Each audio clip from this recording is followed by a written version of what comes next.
With Corona shutting down all veteran homes, Casey and I have been taking a look into our own family's history to tell the stories of our grandparents.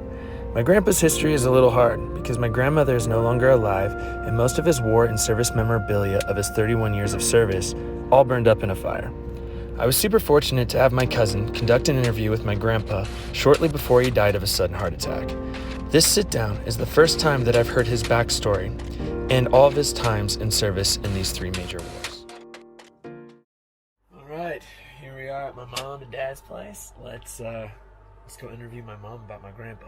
All right.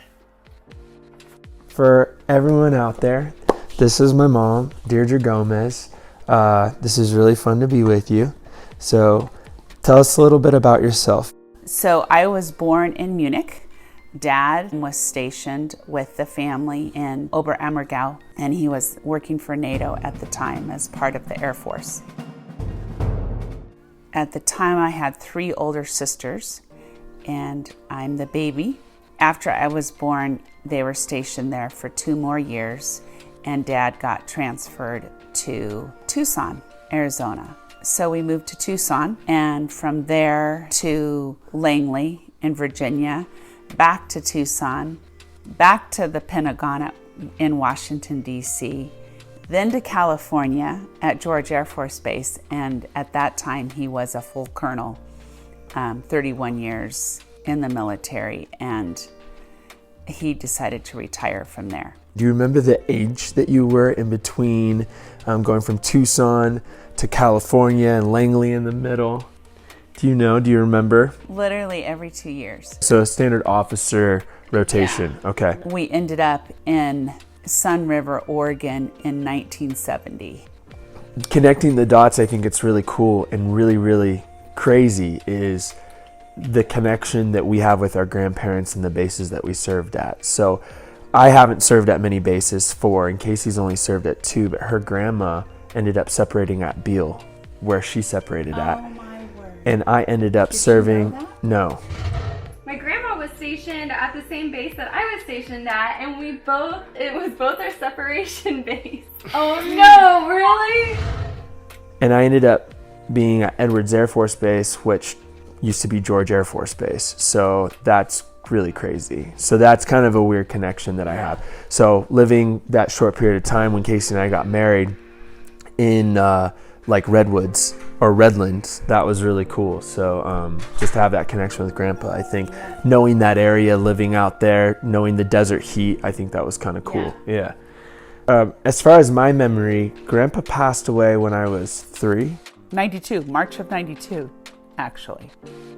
So I've been 3.5. Yeah. Okay. Yeah. Walking, talking a little bit, Oh, memories, yeah. Oh yeah. So I definitely remember their house in Bend. I remember the ranch style that had the living room that had the step that went down into it.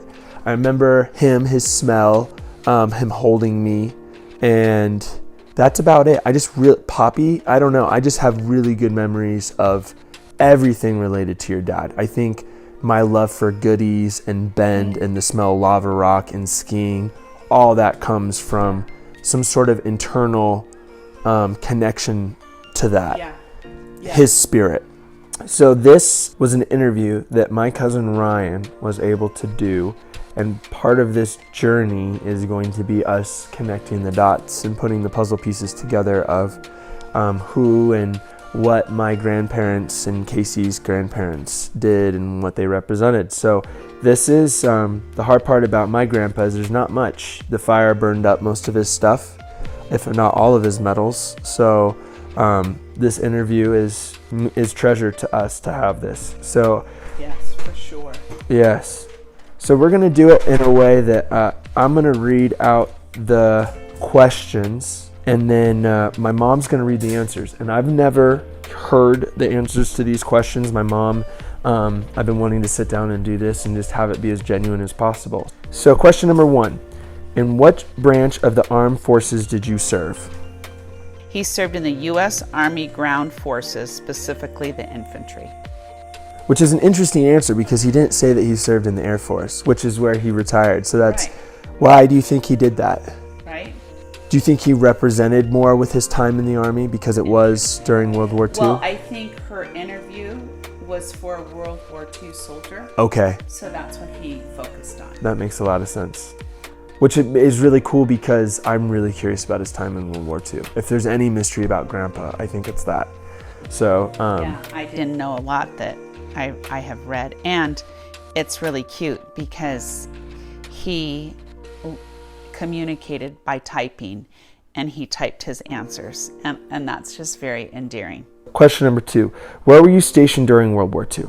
My first duty station after enlisting in San Pedro, California on December 23rd, 1943 was Camp Fannin, Texas for infantry basic training.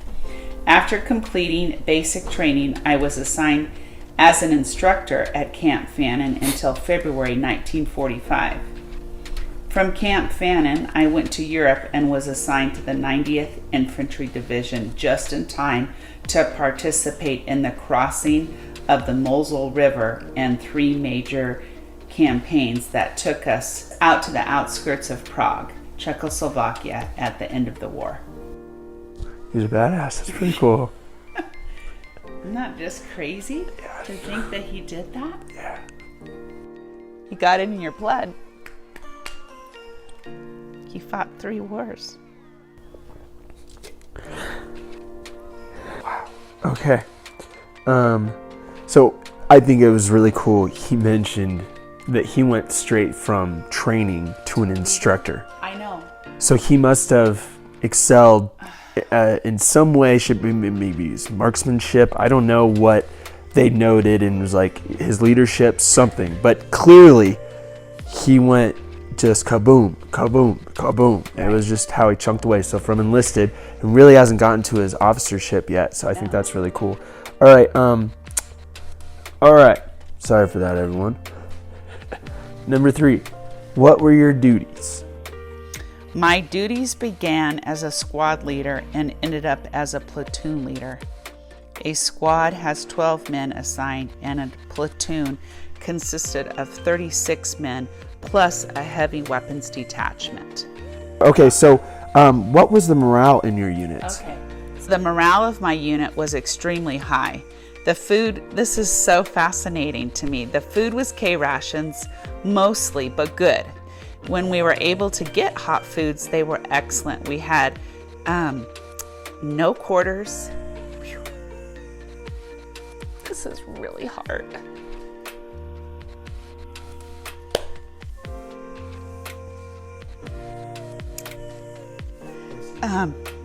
There were no quarters since we were on the move.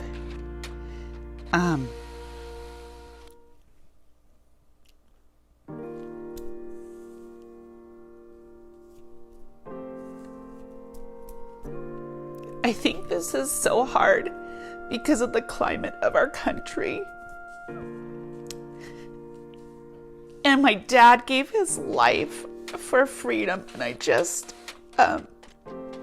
there's so much strife right now in our youth, not having an understanding of what people went through for their freedom.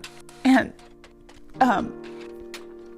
it's just really hard because there's not a clue. And so I'm just reading this and just thinking about what he did. Okay. So they were on foot or riding trucks or armored vehicles at all times. No aspect of my war experience was boring until after the war and waiting to go home. Question number 8. What did soldiers in your unit do for entertainment? During hostilities, the only entertainment when we were able to be relieved from the front lines and go to the rear, in quotation marks, were their movies, hot foods, clean clothes, and occasionally a USO show. A USO show was a real treat because it was Hollywood and Broadway celebrities who came to entertain the troops.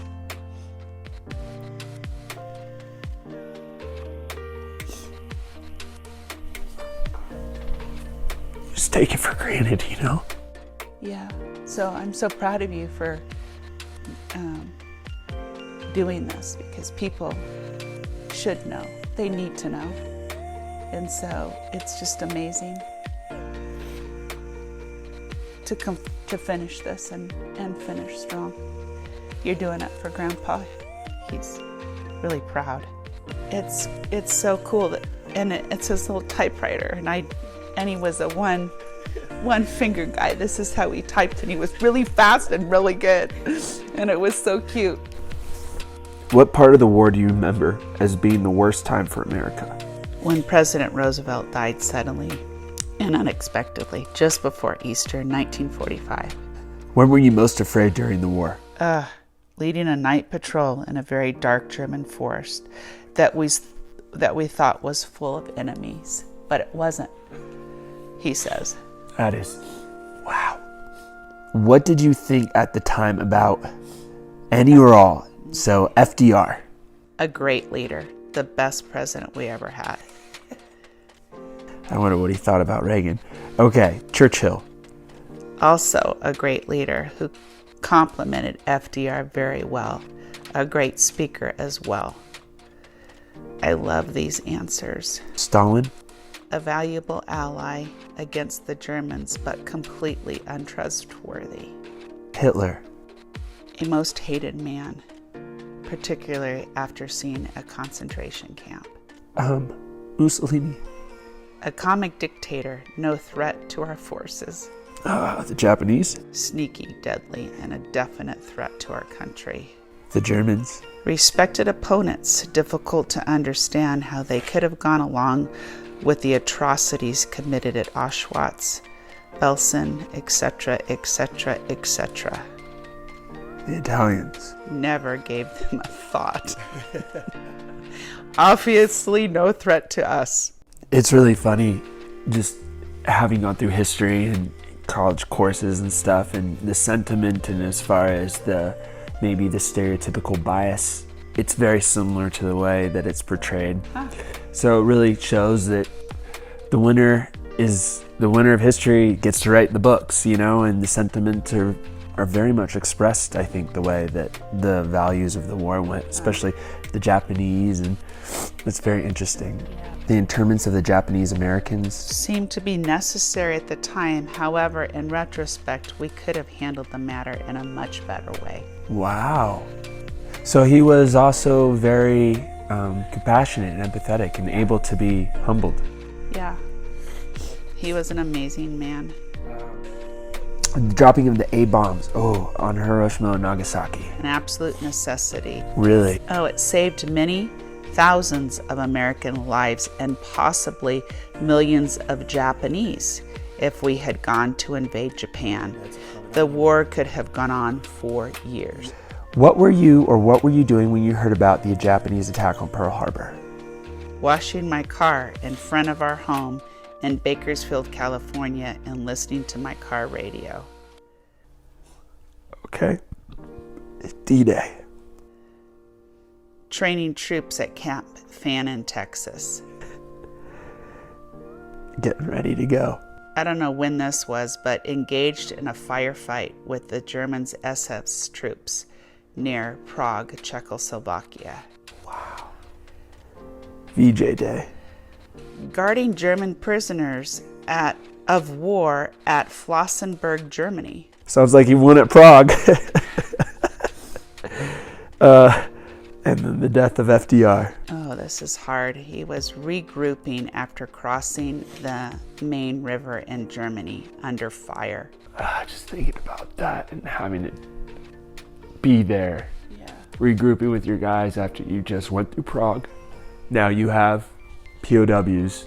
You're guarding them, regrouping. You know the Germans are about ready to bombard you, and then you learn your president just died. Like the one who's, really pushing the ball on this thing, who's got your back. And he was a very young man at this point in his life. Question 15, when you came home from the war, did you have trouble finding a job? No. Jobs were plentiful, though I already had decided to stay in the military for a career. Do you remember any other problems returning soldiers faced? No. It was good to be back in the good old USA. And all that minor inconveniences such as gasoline, rationing, and shortage of consumer products were very insignificant.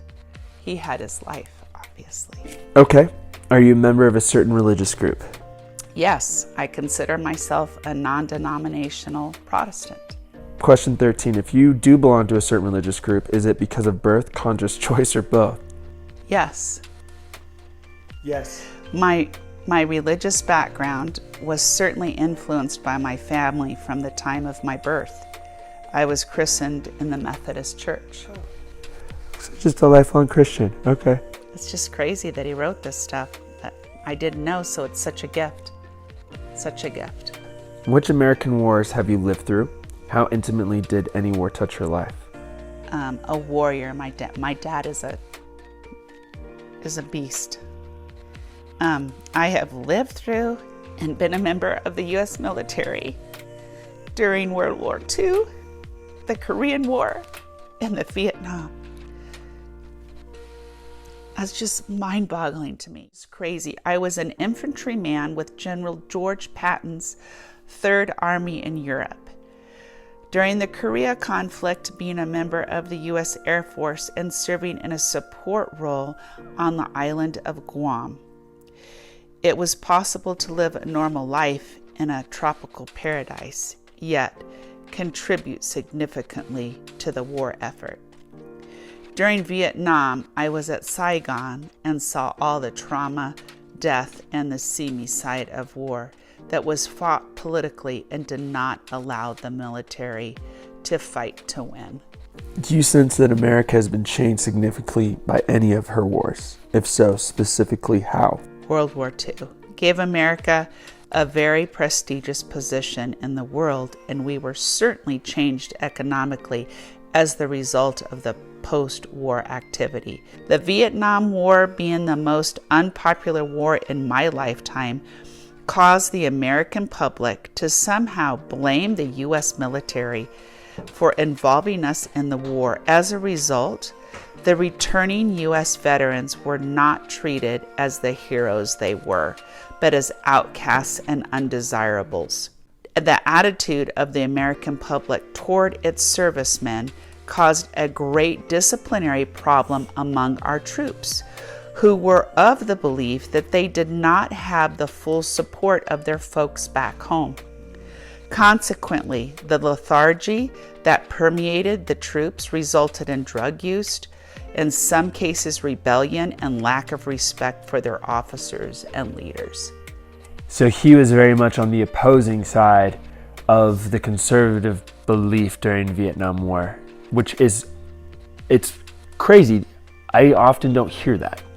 You don't see that. Your father saw the desecration of the armed services and saw uniform wearers desecrating their uniform, and I think he saw that trickle-down effect start at leadership and went like that from what was happening internally with politics. He was over there a long time. What has been the highlight of your life? What has been special? Meeting and marrying Louise Hicks has to be the highlight of my life. Special has to be having 4 wonderful daughters and all 6 of our grandchildren. So that's, yeah. He knew about me when he wrote this. Yeah, he did. That's really cool to me. He did. So Mom, how was this experience for you? This was truly one of the biggest gifts of my life. Me being a believer and knowing that my eternity will be in heaven. I want to see my dad. And so in church one day, though, the Lord did tell me that I would see him in heaven, and I totally laid that to rest. But reading this just confirmed that I will. I'm out of here. Love you guys. Well, that was unbelievably emotional. It was really cool. I definitely felt my grandpa's spirit while we were there, and I think that was a gift my mom and I got to share. I feel like I'm gonna just be crying for a long time, but this is what it's all about for me, and this is why I'm choosing to do this. And I Yeah, thanks for watching. So, deuces.